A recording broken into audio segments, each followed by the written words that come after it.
दोस्तों, दुश्मनी और रंजिश एक बार शुरू हो जाए तो फिर खत्म नहीं होती। और हिंदुस्तान की राजनीति में मोदी और ममता बनर्जी की जो रंजिश है कुछ ऐसी ही दिखती है।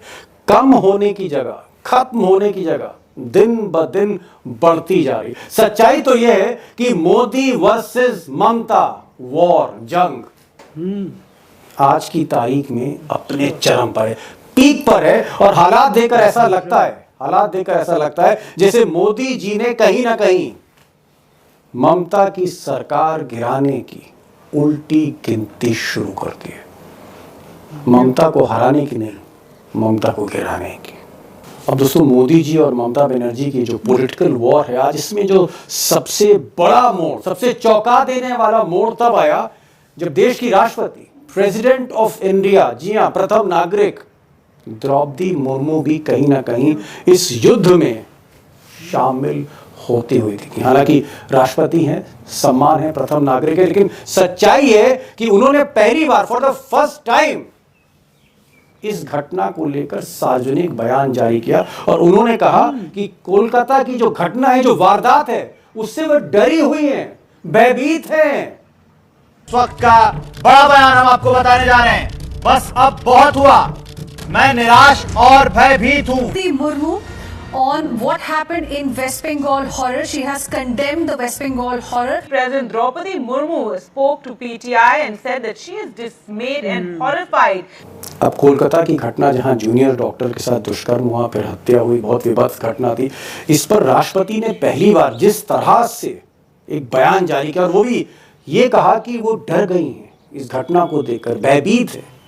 जैसे ही राष्ट्रपति ने ये बात कही, चौंकाने वाली बात कही, उधर बीजेपी की जो ब्रिगेड है उसने ममता बनर्जी का इस्तीफा मांगना शुरू कर दिया। मांग होने लगी कि ममता बनर्जी की सरकार को बर्खास्त कर देना चाहिए। और मांग करने वालों में अरे गहरे नहीं थे, बड़े बड़े नेता थे। हाल में कोई सरकार नाम की चीज नहीं है। वहाँ अराजकता का माहौल है। ममता बनर्जी आप यहाँ रिजाइन करें, ठीक है, ममता बनर्जी की सरकार जाए।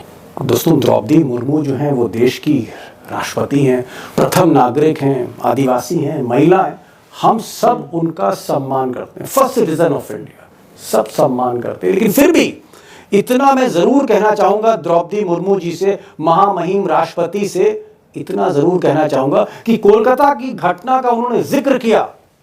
विभत्स घटना थी, भयावह घटना थी, उन्होंने जिक्र किया, ठीक है, लेकिन द्रौपदी जी मणिपुर की घटना कैसे भूल गए, जहां सैकड़ों महिलाओं के साथ, बच्चियों के साथ, बेटियों के साथ दुष्कर्म हुआ, वीडियो उतारे गए, सड़क पर नंगा घुमाया गया, पीछे AK-47 लगा दी गई। मणिपुर कैसे भूल गए? वो जो आप कह सकते हैं जो नरसंहार हुआ, उसको कैसे भूल गए? मणिपुर छोड़िए, अभी इसी महीने अगस्त के महीने में महाराष्ट्र में मुंबई के पास बदलापुर इलाके में, मुंबई के पास 2 छोटी मासूम बच्चियां, 4 साल की, 5 साल की, एक बीजेपी RSS के, आप कह सकते हैं, स्कूल में उनके साथ जो दुष्कर्म हुआ बताया नहीं जा सकता, जहां सड़कों पर जनता उतर गई, वो कैसे भूल गए? जिस पर महाराष्ट्र बंद होने जा रहा था, द्रौपदी जी को वो कैसे नहीं याद रहा? और अभी छोड़िए, बदलापुर भी छोड़िए, 48 घंटे पहले उत्तर प्रदेश में, जहां द्रौपदी जी रहती हैं, दिल्ली में उससे कुछ किलोमीटर दूर उत्तर प्रदेश में 2 बेटियां, हमारी 2 बेटियां पेड़ पर लटका दी गई, वो कैसे भूल गए? राजस्थान, जहां बीजेपी की सरकार है, मध्य प्रदेश, जहां बीजेपी की सरकार है, वहां पर सैकड़ों ऐसी घटनाएं हुई हैं, महिलाओं के खिलाफ अत्याचार, व्यभिचार। अगर आप उत्तराखंड, जहां बीजेपी की सरकार है, अंकिता भंडारी का केस, दिल दहला देने वाला, जहां साफ तौर पर सत्ता पक्ष के लोगों का नाम आया था, उसमें अभी तक CBI जांच नहीं हो रही। द्रौपदी जी वो कैसे भूल गई? एक नहीं, दसियों घटनाएं बिहार में, उत्तर प्रदेश में, जहां जहां बीजेपी की सरकार है, एक भी घटना का जिक्र क्यों नहीं? वहां की महिलाएं क्यों नहीं याद आई? सिर्फ कोलकाता ही क्यों? कोलकाता होना चाहिए था, हर हाल में होना चाहिए, बड़ी घटना थी। लेकिन सिर्फ कोलकाता ही क्यों, बात देश की हो रही है, बात राष्ट्रपति कर रही है। सवाल ये, और यहीं से संदेह होता है कि फिर तैयारी क्या है, मंशा क्या है बंगाल में राष्ट्रपति शासन की। अब दोस्तों, क्या वाकई ममता बनर्जी की सरकार गिराने की तैयारी हो रही है, खेल हो रहा है, पर्दे के पीछे साजिश रची जा रही है?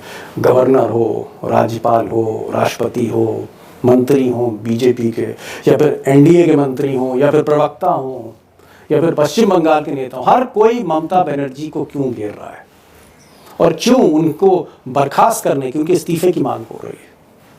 घटना बड़ी थी कलकत्ता की, लेकिन सरकार बर्खास्त करने की जो बात है, उस घटना के आड़ में जो कुछ हो रहा है, क्यों हो रहा है, मैं इस पर आऊंगा, इसकी तह में जाऊंगा एक्सपर्ट के साथ। लेकिन जो मैंने शुरू में आपसे कहा था, मोदी वर्सेस ममता वॉर, ये जो लड़ाई है, जो रंजिश है, ये खत्म क्यों नहीं हो रही? हालांकि अगर आप पूरी सियासत देखें देश की, तो मोदी जी का झगड़ा हर गैर भाजपा मुख्यमंत्री के साथ है, वो चाहे केजरीवाल हो, वो चाहे भगवंत मान हो, वो चाहे स्टालिन हो, हेमंत सोरेन हो, दो को तो जेल ही भेज दिया है। ममता बनर्जी से भी है उनकी, लेकिन ममता बनर्जी से इतनी ज्यादा क्यों है, इतनी तलखी क्यों, इंतहा क्यों है रंजिश की? मैं इस पर आ रहा हूं, और इस सवाल को अगर आपको समझना है तो मुझे लगता है कुछ आंकड़े आप देखिए, आपको एक क्लैरिटी हो जाएगी। दरअसल 2014 तक मोदी जी बंगाल को लेकर इतने आश्वस्त नहीं थे, क्योंकि 2014 में उनको सिर्फ 2 सीट मिली थी, ममता बनर्जी को 34 सीट मिली थी, मुकाबला ही नहीं था। लेकिन धीरे धीरे जब कैंपेन स्टार्ट हुआ, बंगाल में हिंदुत्व की अलग चलाई गई, और 2019 में जब मोदी जी को 18 सीटें मिली, जी हाँ 18 सीटें बंगाल में, और ममता बनर्जी को वो 22 पर लिया है, तब उनको लगा कि बंगाल जीता जा सकता है, इस किले को फतेह किया जा सकता है। और तब उन्होंने मन बना लिया कि ममता बनर्जी को हटाकर भाजपा के परचम को फहराना है, मोदी और शाह ने।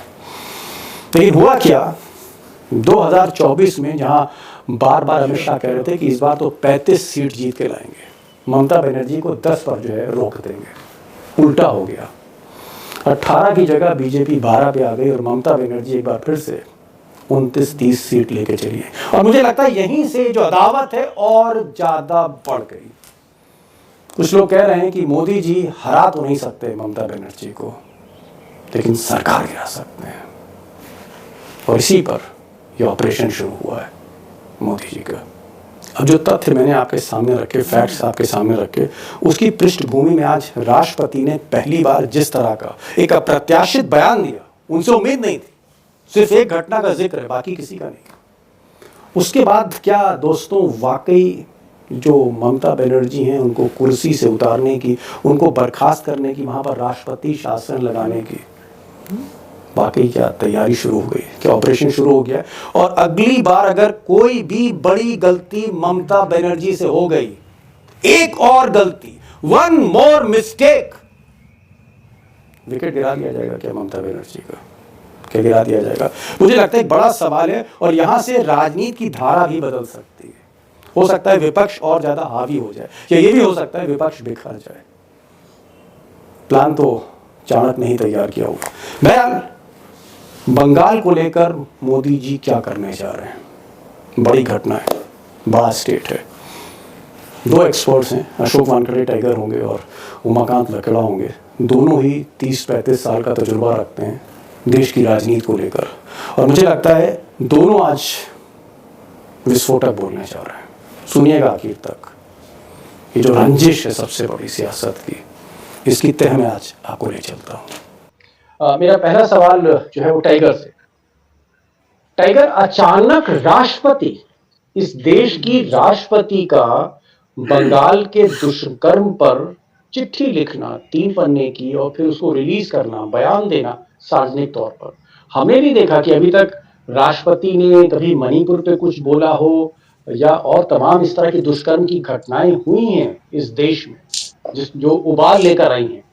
कभी भी राष्ट्रपति ने इस तरह की टिप्पणियां नहीं की हैं जहां पर विशुद्ध राजनीति हो रही हो। आपको क्या लगता है कि ये एक भूमिका तैयार की जा रही है, क्या ये एक राष्ट्रपति से बयान दिलवाकर राष्ट्रपति शासन की भूमिका तैयार हो रही है, एक नया खेल शुरू हो रहा है? मुझे लगता है कि राष्ट्रपति शासन की तैयारी की ये शुरुआत है। इसके पहले वहाँ राज्यपाल राष्ट्रपति शासन के लिए मतलब राष्ट्रपति से मिलके गए थे, प्रधानमंत्री से मिलके गए थे। ये जो कांड हुआ ये बिल्कुल इसमें निषेध करना चाहिए, बहुत घिनौना कांड जो हुआ जी। लेकिन उसके बाद पुलिस ने एक्शन लिया, लेट लिया, पुलिस को लताड़ा गया, पुलिस पे एक्शन हुई, आरोपी पकड़ा गया और सीबीआई इसकी इन्वेस्टिगेशन कर रही है। अब सीबीआई पे यदि विश्वास नहीं है भाजपा का तो बात अलग है। सीबीआई इन्वेस्टिगेट कर रही है, सीबीआई पूरा ताकत करके निकालेगी कौन दोषी, इसमें सरकार का क्या रोल है, क्या ममता बनर्जी का सरकार ने ये करवाया है? यदि ऐसा होता है तो फिर सरकार बर्खास्त कर देनी चाहिए। एक राज्यपाल ने तो ये कह दिया कि पुलवामा होने दिया गया, उसके बाद तो किसी ने कुछ नहीं कहा। पुलवामा के शहीदों तो के लिए तो कभी राष्ट्रपति बोले नहीं। मेरा एक व्यक्तिगत, मैं बता रहा हूं आपको, ये व्यक्तिगत इंफॉर्मेशन है मेरी। अनुसुईया उइके गवर्नर थी मणिपुर की जी। अनुसुईया उइके ने राष्ट्रपति से 45 मिनट बात की, फूट फूट के रोई है वो राष्ट्रपति जी। ओहो, गवर्नर रोई, मणिपुर की गवर्नर अनुसुईया उइके ने फूट फूट के रोकर गवर्नर राष्ट्रपति को कहा कि आप कुछ कीजिए, बहुत असहाय महसूस करती हूं, जो हो रहा है मणिपुर में, जो बाहर रिपोर्ट आ रही वो कुछ भी नहीं है, it is the tip of the iceberg. ये बात मुझे अनुसुईया उइके ने स्वयं टेलीफोन पे बताई और वो भी रोते रोते। मैंने कहा कि दीदी आप इतना क्यों दिल पे ले रही है? तो उन्होंने कहा कि मैं गवर्नर हूं, राज्यपाल हूं, इस बात की भागीदारी मैं हूं क्योंकि मेरे राज्य में हो रहा है। मैं प्रधानमंत्री को बोलती हूं, कोई सुनने को तैयार नहीं है। मैं राष्ट्रपति जी को बोल चुकी हूं, 45 मिनट मैंने बात की, कोई सुनने को तैयार नहीं है। जो बंगाल में हुआ वो तो घिनौना है, लेकिन जो मणिपुर में हुआ वो इससे कई गुना ज्यादा घिनौना है।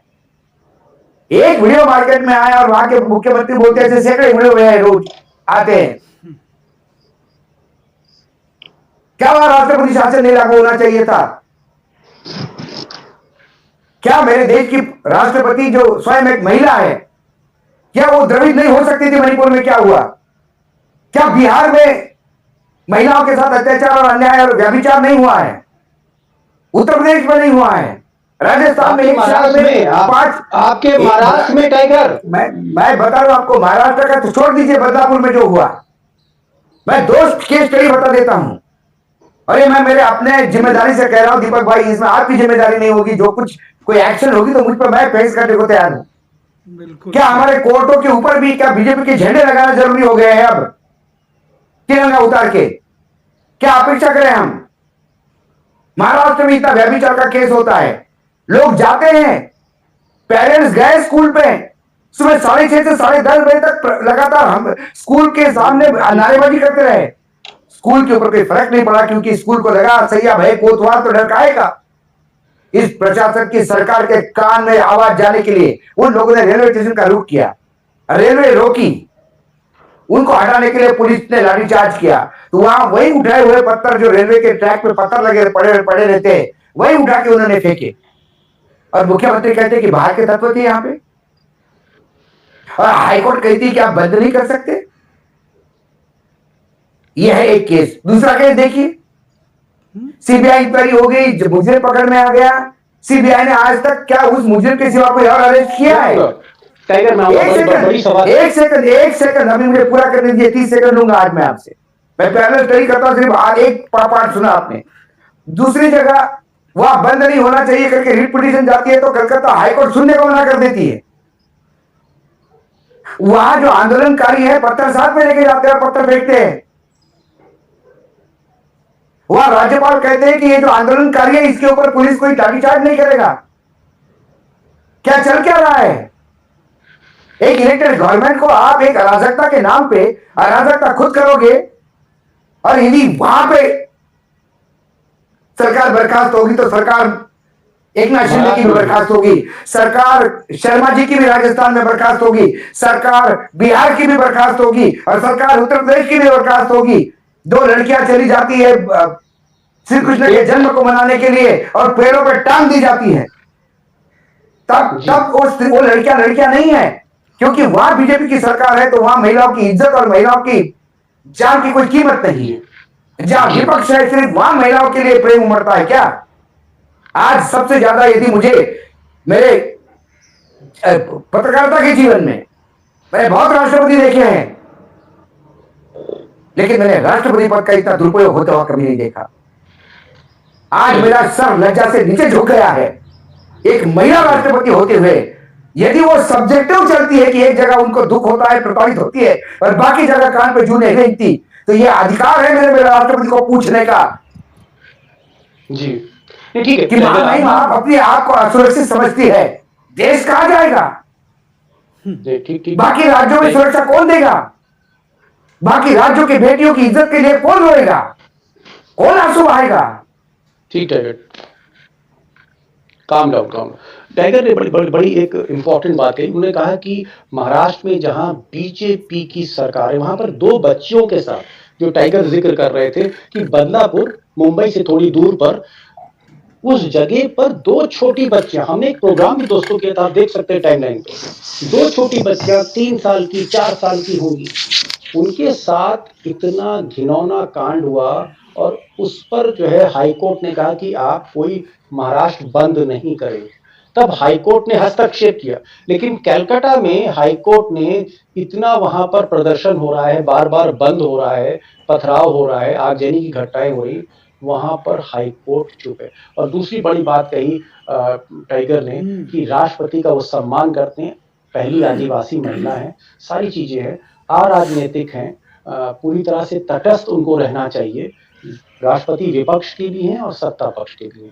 उन्हीं के आह्वान से संसद का सत्र शुरू होता है। वही प्रथम नागरिक हैं देश की, वही हमारी सुप्रीम कमांडर है आर्मी की। उनको इस तरह की राजनीति में नहीं पड़ना चाहिए था, और अगर उनको बोलना ही था तो टाइगर कह रहे हैं कि भाई फिर मणिपुर भी बोल देते, महाराष्ट्र की बदलापुर की उन बच्चियों के बारे में बोल देते, उत्तर प्रदेश में जो दो हमारी बेटियां लटक गई पेड़ पर उन पर भी कुछ बोल देते, राजस्थान में बड़े बड़े कांड हो गए उन पर भी बोल देते। तो टाइगर का कहना है कि थोड़ा सा उनको आज निराशा, ही डिसअपॉइंटेड, वो डिसअपॉइंटेड है। लखड़ा साहब, आप तो 1988 से राष्ट्रपति भवन, संसद भवन, प्रधानमंत्री कार्यालय, यही 3-4 बीट्स आप देख रहे हैं, और ये देखते देखते आपको 30-35 साल हो गए।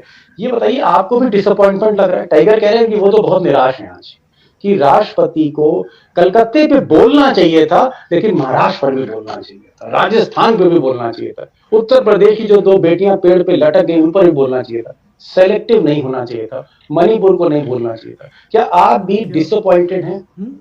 नहीं, डिसअपॉइंटेड ही नहीं, बहुत कुपित और निराशा, घोर निराशा की बात है। और मुझे लग रहा है कि राष्ट्रपति को ये बयान, उनके सचिवालय को ये बयान को विड्रॉ करना चाहिए, क्योंकि अगर वो विड्रॉ नहीं करेंगी तो उसको वापस नहीं लेंगी अपना जो प्रेस रिलीज जारी की है उनके बयान की, तो इससे एक नया राजनीतिक, एक दूषित वातावरण पैदा होगा। और जो पहले ही जो राजनीतिक कटुता है, उस राजनीतिक कटुता भारतीय जनता पार्टी और इंडिया अलायंस के बीच में जो तीर चल रहे हैं, और चुनाव को देखते हुए भी और दूसरे मुद्दों को लेकर के, उस समय बेवजह राष्ट्रपति पद का जो गरिमा है, सम्मान है, और संविधान की संरक्षक है राष्ट्रपति, जो हमारे संविधान है जिससे पूरा देश, पूरी संसद, हमारी संस्थाएं काम करती हैं, उस पर छींटाकशी होती है और हमला होता है, भाषणबाजी होती है, आरोप प्रत्यारोप लगते हैं, तो ये अच्छी बात नहीं है। तो मैं और मुझे आप कह रहे हैं कि यू आर टू फ्रस्ट्रेटेड, आप बहुत डिसअपॉइंटेड है, टाइगर से ज्यादा आप डिसअपॉइंटेड, क्योंकि राष्ट्रपति भवन, संसद भवन, ये सब आपकी बीत रही है, आपने 30-35 साल लगातार वहां काम कर रहे हैं, और आपको लगा कि ये कैसा राष्ट्रपति का बयान आया। क्या राष्ट्रपति को मणिपुर को इंक्लूड करना चाहिए था? मणिपुर में जो महिलाओं के साथ निर्वस्त्र दुष्कर्म हमने देखा कैमरे पर, या जो छोटी छोटी हमारी बच्चियां जो महाराष्ट्र के स्कूल में जिनके साथ हुआ, बहुत बुरा कांड हुआ, बता भी नहीं पा रहे। मैं तो वो तस्वीर नहीं दिखा पा रहा हूँ उत्तर प्रदेश की, जहाँ हमारी बेटियां लटक गई पेड़ों पे, दिखा नहीं सकते, यूट्यूब की पॉलिसी, वैसे भी दिखाना भी नहीं चाहिए, ये जो घिनौने कृत्य हुए उसका जिक्र क्या राष्ट्रपति को करना चाहिए था अगर वो देश की बात कर रहे थे? नहीं, राष्ट्रपति तो गार्जियन है ना, संविधान के गार्जियन भी और देश के भी गार्जियन है। उनके लिए उनको तो सत्ता और विपक्ष में कोई अंतर नहीं करना चाहिए और उनको न केवल न्यूट्रल रहना चाहिए, न केवल तटस्थ रहना चाहिए, बल्कि उनको न्यूट्रल और तटस्थ दिखना भी चाहिए। ये रहने के बजाय दिखना भी चाहिए, क्योंकि वो दिखना भी चाहिए। हाँ, लेकिन वो दिख नहीं रही है। मजेदार बात यह है, रोचक और दुखदाई बात यह है कि उन्होंने ये दिख दिया। और मैं ये बहुत जिम्मेदारी के साथ ये कह रहा हूं कि राष्ट्रपति ने ये बयान स्वतः स्फूर्त नहीं दिया है। अगर वो स्वतः स्फूर्त देती तो वो मणिपुर का जिक्र करती, वो उत्तर प्रदेश की घटनाओं का जिक्र करती, वो अंकिता भंडारी का भी जिक्र करती, जिस 19 साल की गरीब घर की बेटी को ऋषिकेश के बीजेपी नेता के रिजॉर्ट में, जो दर्जाधारी मंत्री था उत्तराखंड की इसी सरकार में, और जो बीजेपी की सरकार सत्ता में आई 2022 में फरवरी में, तो ये पगड़ी पहना रहे थे पुष्कर सिंह धामी को और डीजीपी पुलिस को। उसका लड़का, उसका जो रिजॉर्ट है ऋषिकेश में, उस रिजॉर्ट में तमाम आरएसएस और बीजेपी की नेताओं का वो शरण स्थली था, वहां यासी करते थे और उसको सबूत को मिटाया वहां की विधायक ने, यमकेश्वर की, और वो भी बीजेपी की। मजेदार बात यह है कोई एक्शन नहीं हुआ, पूरा राज्य में आंदोलन हुआ, पूरे राज्य में आंदोलन हुआ। सीबीआई इंक्वायरी के लिए गांव गांव गली गली में आंदोलन हुआ, राज्य बंद हुआ उत्तराखंड।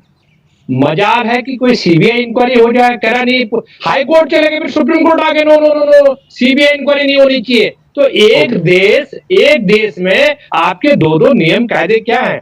एक देश में राष्ट्रपति मणिपुर पे चुप है, अंकिता भंडारी चुप है, लेकिन उसको कलकत्ता याद आ गया। अरे ये जो जिसको हमला करने की कोशिश कर रहे हैं ममता बनर्जी को, तो जो बालिका के साथ जो डॉक्टर टेरी थी, उसके साथ जो भी गलत काम हुआ, हैवानियत हुई, उस केस को डाइवर्ट कर दिया आपने। ये राष्ट्रपति का बयान दिला करके जो विवाद पैदा हुआ, तो वो केस तो भगवान के भरोसे छूट गया। अब दूसरे मुद्दे पे जो गड़े मुद्दे हैं वो उखड़ रहे हैं, और मुझे ऐसा लगता है कि ये राष्ट्रपति भी बीजेपी के जाल में फंस रही हैं और अपने को लिए विवाद पैदा कर रही हैं। और अभी मुझे पता लगा कि राष्ट्रपति भवन मार्च होने वाला है, विपक्षी पार्टियों का मार्च होने वाला है। तो ये गवर्नर एक राजनीतिक गवर्नर इन्होंने पैदा कर दिया, जो बहुत दुर्भाग्यपूर्ण है, अनफॉर्चुनेट है। जी, मैं एक बार फिर से जितने भी दोस्त देख रहे हैं, मैं क्लैरिफाई करना चाहूंगा कि जो मेरी स्टडी है द्रौपदी मुर्मू जी के बारे में, बहुत संघर्षशील जीवन रहा है हमारी राष्ट्रपति का। आदिवासी महिला रही हैं, पहली राष्ट्रपति है। लेकिन जो लखेड़ा साहब कह रहे हैं कि ये उनका बयान नहीं है, और वैसे भी चाहे वो बजट भाषण दें या किसी भी सरकारी जो है कार्यक्रम में भाषण दें, वो एक सरकार की नीतियां ही रिफ्लेक्ट होती है। यदि प्रधानमंत्री कार्यालय ही आप कह सकते हैं कहीं ना कहीं उनका ड्राफ्टिंग करता है, तो उसकी तरफ इशारा है कि ये द्रौपदी मुर्मू का बयान नहीं हो सकता। अगर वो दिल से बोलती तो मणिपुर भी दिखता, महाराष्ट्र की जो 2 बच्चियां भी दिखती। टाइगर, एक चीज और, ये जो टाइमिंग है राष्ट्रपति की, अब क्योंकि सीबीआई जांच हो रही है, सीबीआई तो मोदी जी और शाह साहब चलाते, तो जांच तो मोदी जी और शाह साहब के हाथ में, और उस जांच को जब सीबीआई को जांच दे दी गई है, तो फिर ये आंदोलन और तेज क्यों किया जा रहा है? फिर राष्ट्रपति क्यों बोल रहे हैं? अरे जब सीबीआई की जांच हो गई। देखिए दीपक जी, इसमें उस महिला को न्याय देने की बात कहीं नहीं है। सीबीआई जब से जांच कर रही है, वो उस हॉस्पिटल के भ्रष्टाचार पे जांच कर रही है।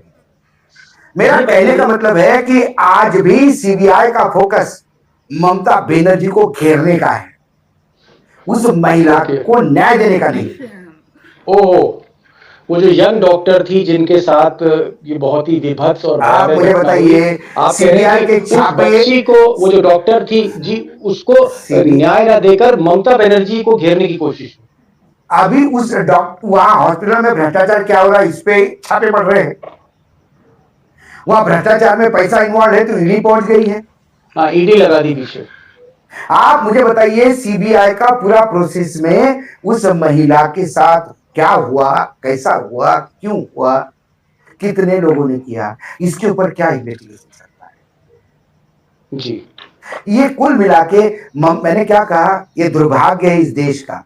और 2014 के बाद इस देश में इतनी घटिया राजनीति होने लगी है कि महिला, जो इस देश में स्त्री पूजी जाती है, उसमें ही सब्जेक्टिव हो गया है। जहां विपक्ष की सरकार है वही के महिलाओं की इज्जत बीजेपी वालों को दिखती है। जहां एनडीए की सरकार है, इनके गठबंधन की सरकारें हैं, इनकी सरकारें हैं, वहां महिला की इज्जत में नीलाम होने के लिए छोड़ दी है। जी टाइगर एक सवाल का और जवाब मैं आपसे चाह रहा था। ये जो गवर्नर बार बार बोल रहे हैं, बंगाल के गवर्नर जो है वो ममता बनर्जी पे मोर्चा खोल रखा है, आज राष्ट्रपति ने भी मोर्चा खोल दिया। अगर ये एक प्लानिंग चल रही है राष्ट्रपति शासन की, यानी ममता बनर्जी की सरकार को बर्खास्त करने की, तो इसके पीछे मोटिव क्यों? मोदी जी बर्खास्त क्यों करना चाह रहे हैं ममता बनर्जी को, कुर्सी से क्यों उतारना चाह रहे हैं, ये बताइए मुझे मोटिव क्या है? इसलिए कि ममता हार नहीं रही है। क्या ममता हार मान नहीं रही है। जी, आपको ये प्रूव कर देना है कि बंगाल में जितने भी मुसलमान हैं ये बांग्लादेशी हैं। आपको उनके आने वाले समय में ये होगा सब। यदि राष्ट्रपति शासन लागू हो गया तो कहर बरपेगा मुसलमानों पे। और आज जब ममता ने ये कहा कि यदि मेरा बंगाल जलाओगे तो सारे देश जलेगा, ये जब ममता ने कहा तो मुजुमदार साहब ने कहा कि एक संविधानिक पद पर बैठने वाला आदमी, महिला ऐसी कहती है, इस पे गृह मंत्रालय संज्ञान ले। लेकिन एक दिन पहले विधानसभा में हेमंत बिस्व शर्मा कहता है कि हाँ मैं पक्षपात करूंगा। क्या कर लोगे आप? मैं पक्षपाती हूं, क्या कहना है आपका? मैं लोअर आसाम के लोगों को अपर आसाम नहीं जाने दूंगा, क्या कर लोगे आप? मैं पूरे आसाम मुसलमानों के कब्जे में नहीं जाने दूंगा। कौन कब्जा कर रहा भाई? क्यों डर दिखा रहे हो? किसको डर दिखा रहे हो? जी एक मुख्यमंत्री कहता है कि इस देश में रहना हो तो जय राम और कृष्ण कहना होगा। किसको डरा रहे हो? जी, एक मुख्यमंत्री कहता है कि बटेंगे तो कटेंगे। कौन बट रहा है और कौन काट रहा है? कौन बांट रहा है?